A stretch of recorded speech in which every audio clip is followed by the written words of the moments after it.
नमस्कार बच्चों, आज मैं आपको कक्षा 12वीं से वृत्तांत पुस्तक का पाठ नंबर 2 जिसका शीर्षक है जूझ और जिसके लेखक हैं डॉक्टर आनंद यादव।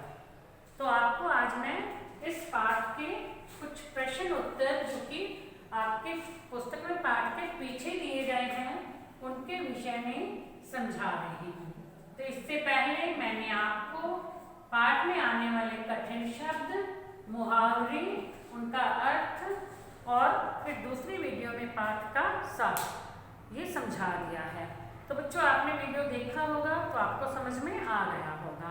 तो आज हम इस पाठ के पीछे दिए गए प्रश्नों के उत्तर समझते हैं। तो बच्चों, आप अपनी पुस्तक खोलोगे, उसमें जो प्रश्न दिए हैं तो उनके उत्तर मैं आपको समझा रही हूँ। तो इसमें पहला प्रश्न है, जूझ शीर्षक के औचित्य पर विचार करते हुए स्पष्ट करें, क्या यह शीर्षक कथानायक की किसी केंद्रीय चारित्रिक विशेषता को उजागर करता है। ये जूझ जो शीर्षक रखा गया है, पाठ का नाम जूझ रखा गया है, क्या वो सही है और उससे लेखक की किसी चारित्रिक विशेषता के बारे में बताया गया है, कोई चरित्र की कोई विशेषता प्रकट होती है इसलिए इसका नाम जूझ रखा गया, ये बताना है। लेखक आनंद यादव के उपन्यास जूझ का नायक जकाते, जिसका अध्यापक ने आनंद नाम रखा था, वास्तव में एक संघर्षशील बालक है। यानी आगे बढ़ने के लिए संघर्ष करने वाला, जूझने वाला, विपरीत परिस्थितियों से जूझने वाला बालक है। उसके मन में आगे बढ़ने की इच्छा थी, जबकि उसका पिता उसे खेती के काम में लगाए रखना चाहता था।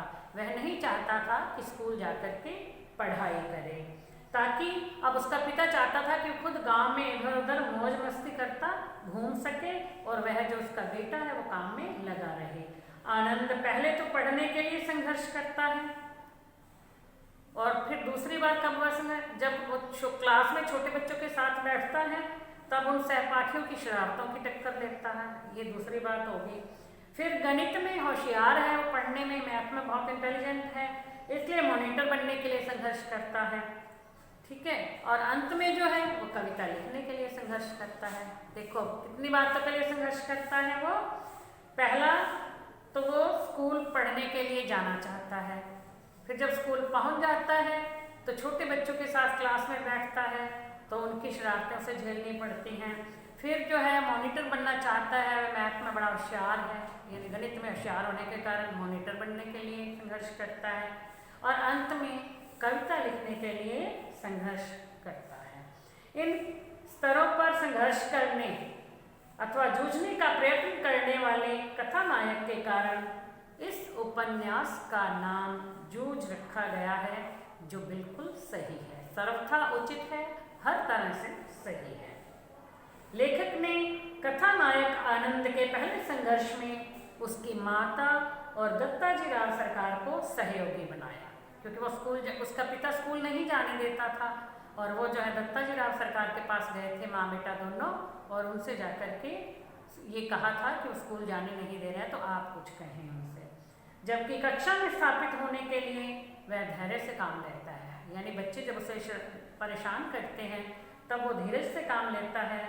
वसंत पाटिल और अध्यापक मंत्री के सहयोग से वह कक्षा में मॉनिटर जैसी स्थिति भी प्राप्त कर लेता है। उसका जो मित्र है वसंत पाटिल, जो बहुत इंटेलिजेंट है, उसके साथ मिलकर के और अध्यापक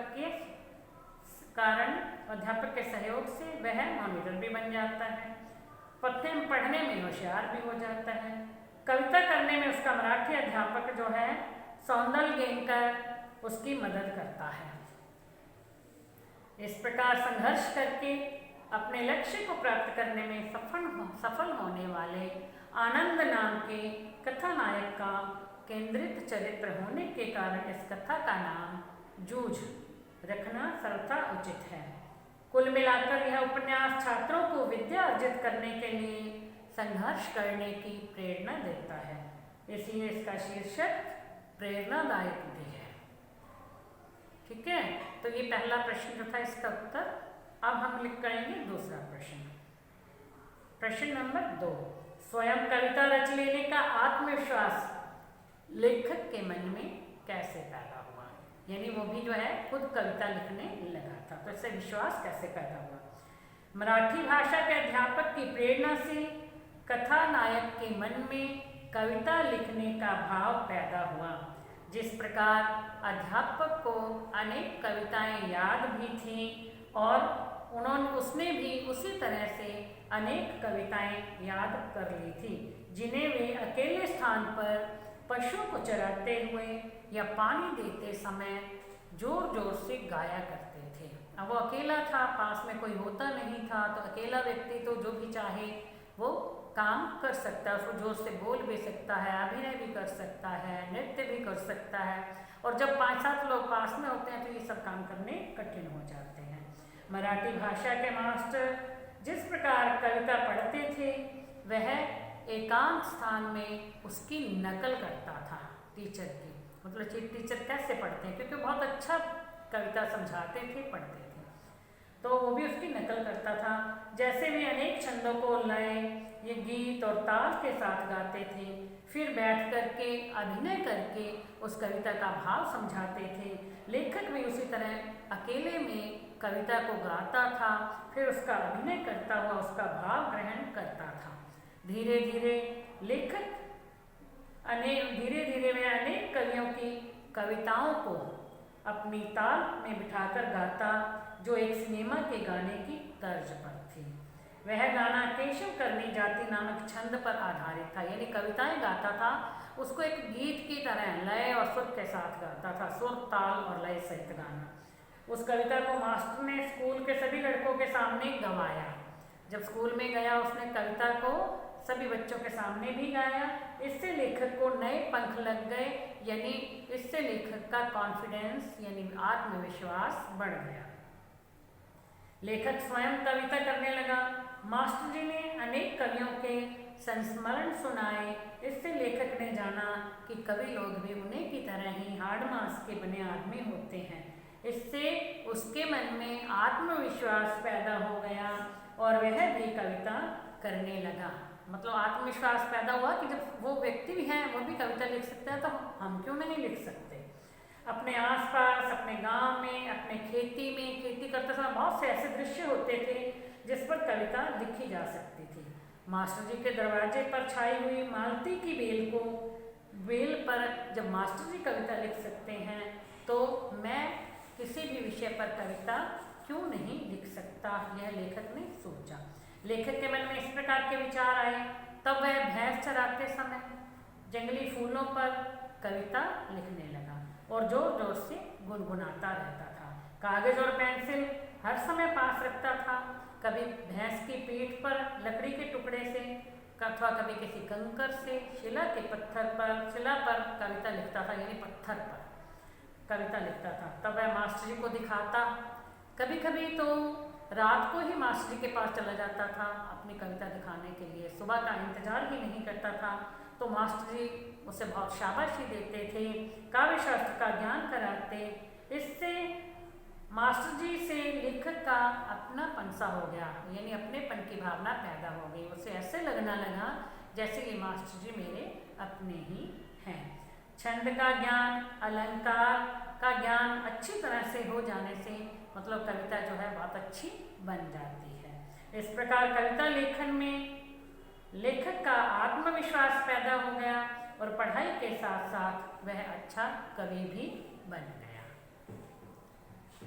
तो अब प्रश्न नंबर 3, श्री सौंदरलेकर के अध्यापन की उन विशेषताओं को रेखांकित करें जिन्होंने कविताओं के प्रति लेखक के मन में रुचि जगाई। अब जो अध्यापक थे, अध्यापक को देख करके बच्चे जो बहुत कुछ सीखते हैं, तो जैसा जैसा अध्यापक करते हैं वैसा बच्चे भी करते हैं। और कुछ बच्चे उसे जो है मजाक में ही ले लेते हैं, मजाक में सब बातें उड़ा देते हैं, कुछ नहीं समझते हैं।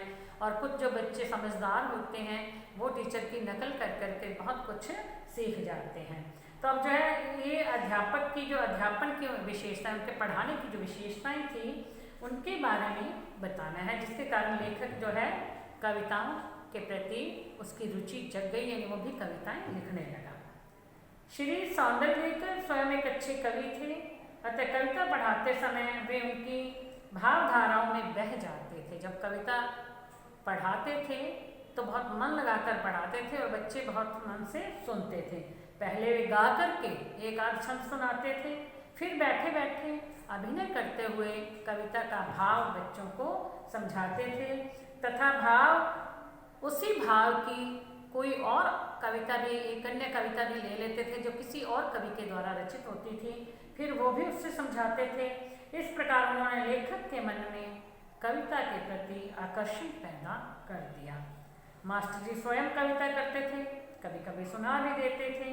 इन कविताओं ने लेखक का मन मोह लिया। वे इसे डूब कर सुनते थे, मतलब मन लगा करके एकाग्रचित मन से सुनते थे। मन और प्राण की सारी शक्ति संचित करके उनका रस लेते थे। पूरा ध्यान जो है मास्टर जी द्वारा गाई जाने वाली कविता पर लगा देते थे। लेखक उन कविताओं से इस प्रकार प्रभावित हो गया कि पशु चराते समय, खेतों में पानी देते समय या जब भी कभी अकेले होते थे तब उन कविताओं को गुनगुनाता था। कभी जोर जोर से गाता, मास्टर जी की तरह बैठकर अभिनय करता। पानी लगाते समय काव्य रस में इस प्रकार से मग्न हो जाता था कि कार्यों से पानी बहता रहता और लेखक को पता भी नहीं चलता था। मतलब इतना मस्त हो जाते थे कविताओं को करने में। लेखक कहते हैं कि कविताओं के साथ खेलते हुए मुझे दो बड़ी शक्तियाँ प्राप्त हुई। अब क्या शक्तियाँ प्राप्त हुई कि पहले तो पशु चराते हुए और पानी लगाते समय या दूसरे कोई भी काम करते हुए अकेलापन अच्छा नहीं लगता था। ऐसा लगता था दो चार व्यक्ति और साथ में होने चाहिए जिनसे जो है काम भी होता रहेगा, साथ साथ में बातें भी हो जाएंगी, हंसी मजाक भी हो जाएगा। लेकिन अब उन्हें जो है अकेलापन अच्छा लगने लगा था। अब वो सोचते थे भी मेरे साथ कोई नहीं होना चाहिए, मैं अकेला काम भी करता रहूँगा, कविता भी गुनगुनाता रहूँगा, अभिनय भी कर लूँगा और कभी कभी नृत्य भी कर लूँगा। तो ऐसे करके जो है उन्होंने मतलब एक तो ये हो गया उनका कि वो जो अकेला रहना अच्छा लगना लगा। फिर मास्टर जी के दरवाजे पर छाई मालती की बेल पर उन्होंने एक कविता लिखी थी। लेखक ने उस बेल पर एक कविता दोनों की देख सुनकर यह जान लिया कि आसपास के वातावरण पर वह भी कविता लिख सकता है। जब मास्टर जी लिख सकते हैं तो वह भी लिख सकता है। लेखक कविता लिखता और मास्टर जी को दिखाता, तब वे उसे काव्य संग्रह का मर्म समझाते, उसकी प्रशंसा करते और इस प्रकार से प्रोत्साहन करते। इस प्रोत्साहन से लेखक एक अच्छा कवि बन गया। इस प्रकार मास्टर जी की प्रेरणा और समय समय पर दिए गए सहयोग से लेखक पढ़ाई में भी होशियार हो गया और साथ ही साथ कविता लिखते लिखते एक अच्छा कवि भी बन गया। अब प्रश्न नंबर 4, कविता के प्रति लगाव से पहले और उसके बाद अकेलेपन के प्रति लेखक की धारणा में क्या बदलाव आया। मतलब ये बातें बताई ना कि जब तक लेखक को कविता में लगाव नहीं था तब तक क्या होता था, वो चाहते थे कि जब भी मैं पशुओं को चराने जाता हूँ, खेती करता हूँ, खेत जा कर के पानी लगाता हूँ, मेरे पास जो है 2-4 लोग और होने चाहिए जिनके साथ बातें हो सकें, हंसी मजाक हो सके। तो इस तरह से बातों बातों में हंसी मजाक करते हुए समय अच्छा व्यतीत होता है, काम भी हो जाता है। लेकिन जब उन्हें कविता के प्रति इंटरेस्ट पैदा हो गया, कविता में रुचि पैदा हो गई, तब वे सोचने लगे कि जब भी मैं कोई काम करता हूँ तो मुझे अकेले होना चाहिए, मेरे साथ और कोई व्यक्ति नहीं होना चाहिए। अब उन्हें जो अकेलापन अच्छा लगने लगा था। पहले वो अकेले रहते हुए ऊब जाते थे लेकिन अब नहीं ऊबते थे और अब अकेले रहते थे तब वो अकेले में कविता गाते और बैठ कर के अभिनय करके उसका भाव भी समझते थे और कभी था थे करके नृत्य भी करने लगते थे।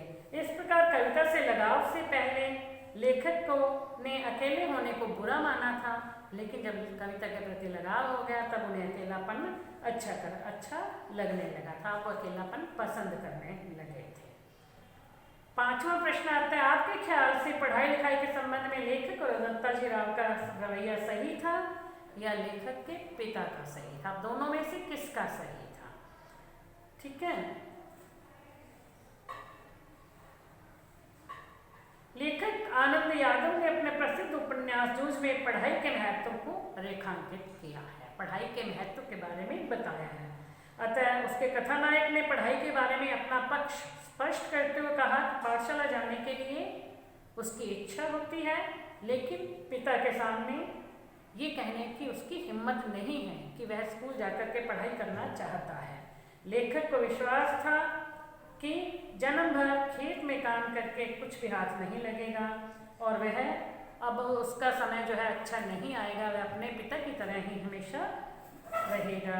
यह खेती हमें गड्ढे में धकेल रही है, पढ़ जाऊंगा तो नौकरी कर लूँगा और जिससे जो है घर का गुजारा अच्छी तरह से कर पाऊंगा, यानी जीवन यापन अच्छी तरह से कर पाऊंगा। लेखक अपनी माँ के साथ दत्ताजी राव के पास जाता है और लेखक के दादा उसे वो दत्ताजी राव लेखक के पिता को धमकाते हैं और लेखक को पाठशाला भेजकर पढ़ाने की बात कहते हैं, जो पढ़ाई के प्रति एक सार्थक विचार है, बहुत अच्छा विचार है।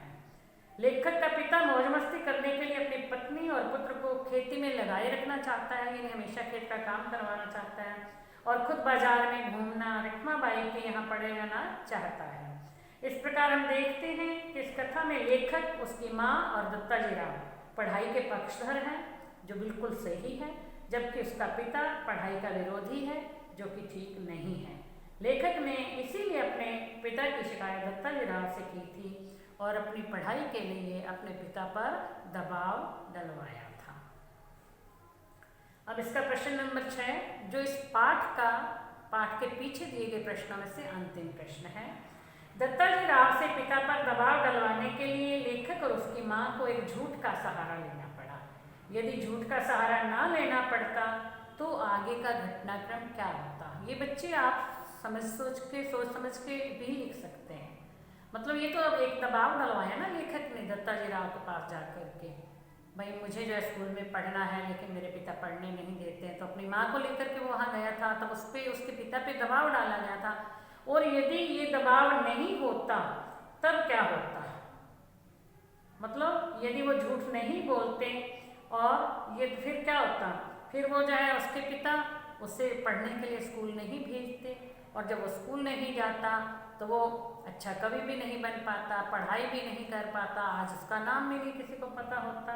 तो क्या होता है, मतलब कि कभी कभी अच्छे काम के लिए यदि झूठ बोलना पड़े तो वो भी बुरा नहीं होता है। इसलिए यदि हम कुछ ऐसा काम करना चाहते हैं तो कोई बात नहीं, यदि वो काम अच्छा है, सही है, उससे हमें फ़ायदा मिलता है तो उसके लिए झूठ का भी सहारा लिया जा सकता है। वैसे झूठ बोलना पाप माना जाता है, आम बातों में झूठ नहीं बोलना चाहिए। कई बार हम ऐसी बात के लिए झूठ बोल देते हैं जिसके लिए आगे चलकर हमें 100 झूठ बोलने पड़ते हैं और हम खुद ही भूल जाते हैं कि हमने किसी से क्या झूठ बोला है, तो उसमें जो वो बात गलत हो जाती है। तो इसलिए जो है ऐसा नहीं करना चाहिए। तो अब बच्चों ये प्रश्न उत्तर आपको समझ में आ गए होंगे। आप इन्हें वीडियो देख करके अच्छी तरह से याद भी कर लेना और अपनी नोटबुक में भी लिख लेना। Thank you.